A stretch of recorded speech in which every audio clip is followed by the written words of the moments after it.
Now, moving on to my face and all of its hidden treasures. And by hidden treasures, I mean pimples that have yet to erupt. Hey guys, welcome to another video that you wish you didn't click on. I've been wanting to do a video like this for a while, but like with everything, I second guess myself and then give up.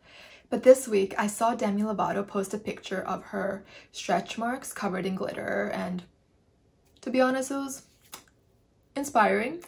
I want to generalize that concept to all scars because they're not something that we should be ashamed of. And to be honest, behind every scar is usually a pretty inspiring story.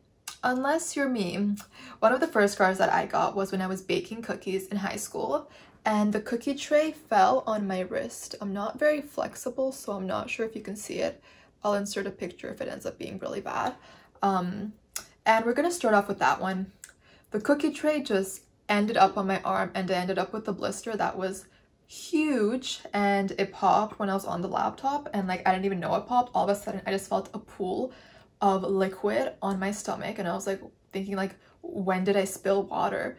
And then I realized that it was the nasty blister. Anyway, don't get me wrong, it was a painful life experience and it taught me a lot. Like, don't be cheap, invest in oven mitts, because that ratty old cloth that I had on the counter wasn't as reliable and as safe as one would have expected. Oh, love it.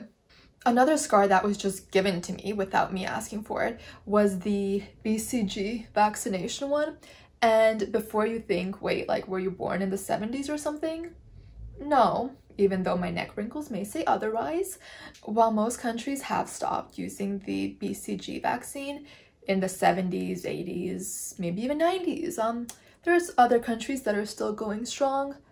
I don't know if you can see it. I'm thankful that mine is pretty small because my mom has like 3 on one arm and 2 on the other. Basically, there's more BCG scar tissue than there is actual tissue.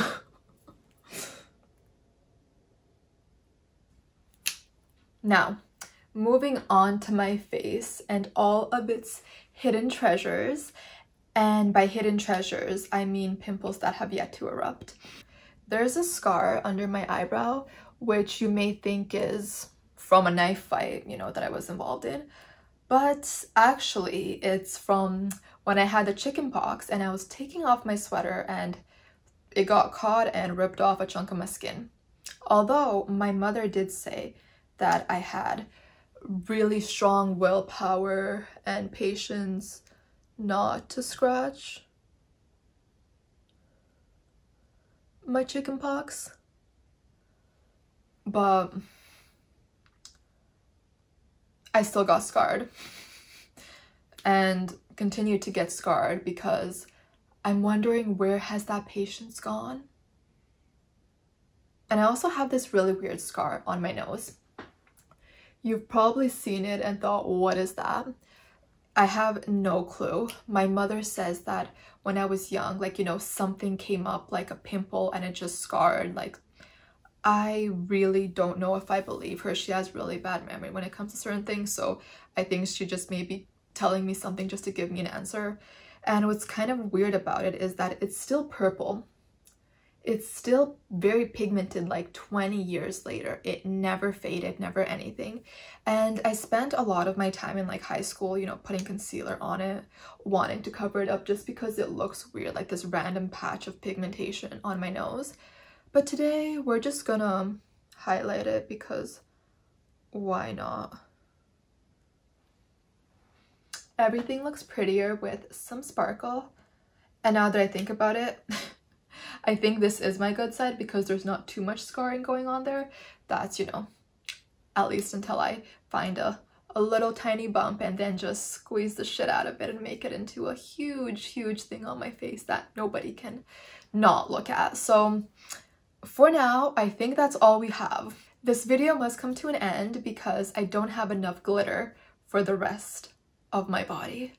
And if you're thinking, but wait, we didn't see your stretch marks, trust me, they're there.